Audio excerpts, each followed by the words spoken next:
उपेंद्र जी को बिहार की जनता ने भाजपा के एक एजेंट के बतौर समझ लिया है और इसलिए उसने पिछले चुनाव में भी उनको खारिज किया लोकसभा में और मैं समझता हूं कि इस बार भी उनको खारिज होना है। देखिए, कह रहे हैं कि आपसी मतभेद के कारण शाहबाद के क्षेत्र में हम लोग को नुकसान हुआ, लेकिन ऐसी गलती अब नहीं होगी, अब सुधार हो जाएगी।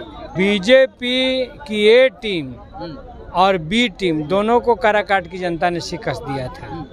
वो अगर आपसी मतभेद उनका नहीं रहता, अगर उपेंद्र जी ही रहते तो 2 लाख के मार्जिन से वो हारते। नमस्कार, स्वागत है आपका लाइव बिहार में। मैं हूं आपके साथ संजीव सिंह। देखिए, झारखंड चुनाव के साथ साथ बिहार विधानसभा के 4 सीटों पर उपचुनाव हो रहे हैं। भाकपा माले जो है वो कितने तैयार हैं, कैसी तैयारी कर रहे हैं, बातचीत करेंगे। हमारे साथ बातचीत करने के लिए काराकाट से सांसद है राजाराम सिंह सीधे जुड़ते हैं, बातचीत करते हैं। बिहार में 4 सीटों पर उपचुनाव हो रहा है, झारखंड में भी चुनाव हो रहा है, आप लोग कितने तैयार हैं? बिहार में 4 सीटों पर जो उपचुनाव हो रहा है उसमें से चारों पर इंडिया गठबंधन निकलेगा, क्योंकि बिहार का मूड बिल्कुल बदला हुआ है। और ख़ास तौर से जो आज ये बदलो बिहार न्याय सम्मेलन हुआ, न्याय यात्रा हुई, तो हर जगह ही दिखाई दिया कि गरीबों के साथ जो जुल्म अत्याचार की घटनाएं बढ़ी हैं ये भाजपा के राज में, नीतीश जी के राज में बढ़ी हैं। इसलिए इस राज को बदलना होगा और इसीलिए उपचुनाव के परिणाम मेरे हिसाब से चारों की चारों सीट इंडिया गठबंधन जीतेगा। आप लोग भी यात्रा पर थे, गिरिराज सिंह भी यात्रा पर थे और आपने देखा होगा बयान प्रदीप सिंह जो अररिया में बयान दिए थे, उस बयान को आप कैसे देखते हैं? मतलब वो गैर संवैधानिक है प्रदीप जी का बयान। इस देश में जाति, धर्म, लिंग और भाषा के आधार पर नागरिकों में कोई भेदभाव नहीं है, यही संविधान कहता है। हर कोई इस देश में आज़ादी के साथ, बराबरी के साथ रहने का अधिकार है। इसलिए प्रदीप जी की भाषा गैर संवैधानिक है।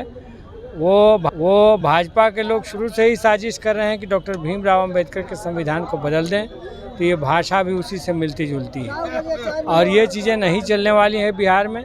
वे बिहार के मूल एजेंडे को, गरीबों को घर मिलेगा कि नहीं, 5 डिसमिल ज़मीन मिलेगा कि नहीं, पक्का मकान मिलेगा कि नहीं, 2 लाख रुपया मिलेगा कि नहीं, महंगाई कम होगी कि नहीं, नौजवानों को रोज़गार मिलेगा कि नहीं, किसानों को उनके फसलों का दाम मिलेगा कि नहीं, ये जो मूल सवाल हैं, इन सवालों से भटकाने के लिए वो हिंदू मुस्लिम पोलराइजेशन करना चाहते हैं और बिहार की जनता बखूबी उनकी इस राजनीति को समझ चुकी है।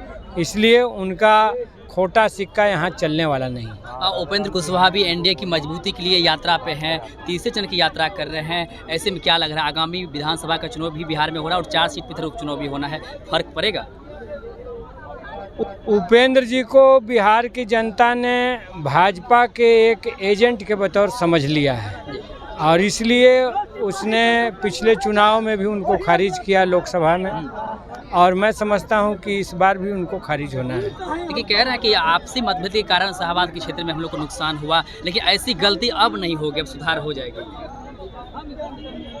दावा तो कर बीजेपी की ए टीम और बी टीम दोनों को काराकाट की जनता ने शिकस्त दिया था। वो अगर आपसी मतभेद उनका नहीं रहता, अगर उपेंद्र जी ही रहते तो 2 लाख के मार्जिन से वो हारते हैं। जी, बिहार में जिस प्रकार से अब राजनीति जो है देख रहे, वाईएम समीकरण को फिर से साधने में आरजी लगी है। आज जो है पूर्व सांसद है शहाबुद्दीन, उसकी जो पत्नी हिना साहिब और बेटा ओस्मा जो है आरजेडी की सदस्यता ले ली है। ऐसे में क्या लग रहा है कि वाईएम समीकरण फिर से अब सही होगा? मतलब बिहार में और देश में मुस्लिम समाज को जो बराबर टारगेट करने की कोशिश है भाजपा के जरिए, ये बुद्ध का देश है और बिहार तो ख़ास तौर से बुद्ध की अपनी धरती है, तो यहाँ पर हिटलर की विचारधारा बहुत आगे चलने वाली नहीं है। और देश में गंगा जमुनी तहजीब को बरकरार रखने के लिए, कॉरपोरेट लूट से निजात के लिए लाल झंडे की ताकतें, कांग्रेस की ताकतें, समाजवादी ताकतें एक हो गई हैं और इसलिए अब इनकी बहुत ज़्यादा दाल गलने वाली नहीं। बहुत बहुत धन्यवाद बातचीत करने के लिए। तो हमारे साथ बातचीत करते काराकाट से सांसद है राजाराम सिंह, उन्होंने साफ साफ कहा है कि उपेंद्र कुशवाहा जो यात्रा कर रहे हैं उससे कोई फर्क नहीं पड़ेगा, चारों की चारों सीट जो हम लोग यहाँ पर जीतने का काम करेंगे। और भी हमने कई सारे सवाल किए, तमाम सवाल का जवाब दे, क्या कुछ कर रहे थे आप भी सुन रहे थे। आप भी अपनी राय प्रतिक्रिया हमें कमेंट से दे सकते हैं। आप देख रहे थे लाइव बिहार।